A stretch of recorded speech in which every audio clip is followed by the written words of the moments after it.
ఈరోజు ఈ కార్యక్రమానికి మనకి ముఖ్య అతిథిగా విచ్చేసినటువంటి చిరంజీవి గారి జీవితంలోకి ఒకసారి తొంగి చూస్తే చిరంజీవి గారి తాతగారి ఫోటో ఒకసారి let's have the photo please. Chiranjeevi గారి తాతగారి పిక్చర్ ఇప్పటి వరకు నాకు తెలిసి మేమైతే చూడలేదండి, ఫస్ట్ టైం చూస్తున్నాం. అంజనీదేవి గారి father, the great personality Chiranjeevi గారు. ఒక్క వాక్యం వారి పేరు లేదంటే వారి గురించి చెప్పాలని రిక్వెస్ట్ చేస్తున్నాము, మీ చిన్ననాటి అనుభవాలు ఏదైనా. మా అమ్మగారి తండ్రి గారు రాధాకృష్ణ నాయుడు. ఆయన నెల్లూరు వాసి, కానీ మొగల్తూరులో సెటిల్ అయ్యి అక్కడ స్టేట్ ఎక్సైజ్ ఇన్స్పెక్టర్గా రిటైర్ అయ్యారు ఆయన. అండ్ ఆయన నీకు ఎవరు పోలికలైనా ఎవరి బుద్ధి అని రావచ్చు, కానీ ఆయన బుద్ధులు మాత్రం రాకూడదురా అనేవాళ్ళు. ఎందుకంటే ఆయన రసికుడు.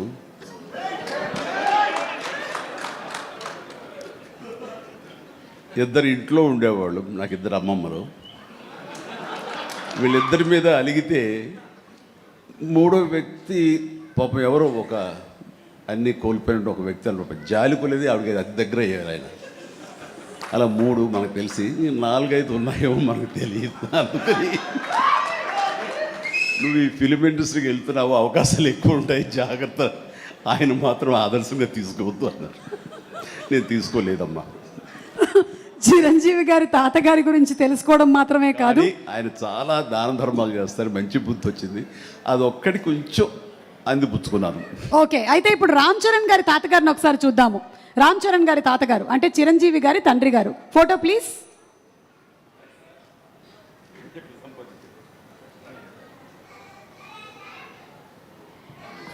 అమ్మా ఎస్, చిరంజీవి గారు ఈ ఫోటో వెనకాల ఏదో ఒక చిన్న స్టోరీ ఉందంట.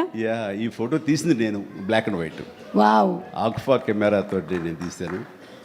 ఇది మా నాన్నగారు చాలా స్ఫురద్రూపి అండి. యంగ్ ఫొటోస్ చూస్తే ఆయన గ్లామర్ నాకు కానీ, పవన్ కళ్యాణ్కి కానీ, నాగబాబుకి కానీ ఎవ్వరికి రాలేదు. అంత గ్లామరస్ ఫేసు, అంటే ఇటాలియన్ కట్స్ అంటారే అలా ఉంటుంది ఆయన ఫేస్ కట్. మేము ఆయన ఆరాధిస్తుంటాం, ఆయన మా hero. Super, great, thank you. And finally ఒక పిక్చరు క్లీంకారా వాళ్ళ తాతగారి ఫోటో చూద్దాము. Photo please. అమ్మ తొందరగా ఏంట్రా బాబు. అది మేము ఇంకా ఫేస్ స్పష్టంగా చూడలేదు, కానీ విత్ ఆల్ ది మనవరాళ్ళు ఇంట్లో ఉన్నప్పుడల్లా నాకు మా గ్రాండ్ డాటర్స్ ఉన్నట్టు ఉండదు, ఒక లేడీస్ హాస్టల్ వార్డెన్లాగా ఉంటుంది నాకు. లేడీస్ హాస్టల్ వార్డెన్ లాగా చుట్టూ ఆడపిల్లలే, ఒక్క మగాడు. అరే చరణ్ ఈసారికైనా సరే ఇంకొక అబ్బాయిని కనరా, మన లెగసీ కంటిన్యూ అవ్వాలరా అని కోరిక. తనకి అసలు ఈ ముద్దు ఈ అమ్మాయి అంటేనే మళ్ళీ ఇంకో అమ్మాయిని అంటాడేమో నా భయం. Lovely kids. నా మేకప్ మ్యాన్ బోర్డింగ్ పాస్ ఇతనికి ఇచ్చేసేసి ఆ మేకప్ మ్యాన్ వేరే ఫ్లైట్లోనో లేదా వేరే రోజు రమ్మని చెప్పేసి అదే ఫ్లైట్లో నా పక్కన ఎక్కించుకుని నేను తీసుకురావడం. అతను ఫ్లైటు, ఎయిర్పోర్టు ఇవన్నీ కొత్త.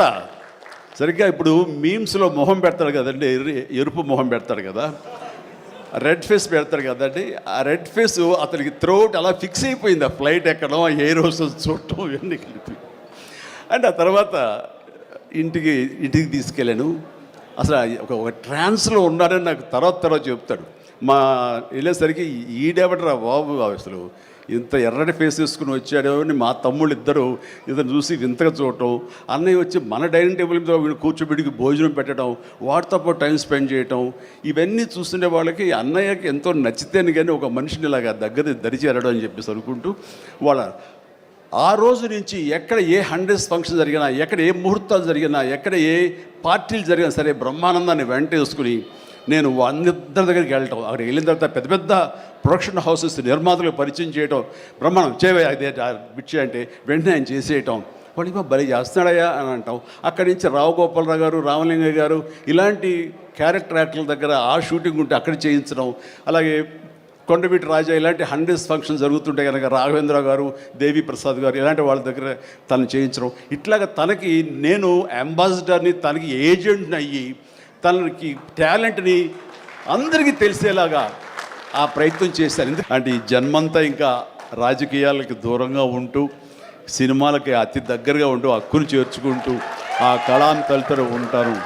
అది అంటే చాలామందికి డౌట్లు వస్తున్నాయి, ఏంటి కొంచెం అటు వెళ్తాడా ఏంటి, వాళ్ళకి పెద్ద పెద్ద వాళ్ళందరికీ దగ్గర అవుతున్నాడు, వాళ్ళందరూ దగ్గర చేసుకుని ప్రయత్నం చేస్తున్నారు అంటే కాదు, మరో రకంగా సేవలు అందివ్వడం కోసంగా చేయడమే తప్ప అంతకు మించి పొలిటికల్గా వెళ్ళటం అనేది లేదు. ఆ డౌట్ పెట్టుకోవద్దు my dear friends, media friends.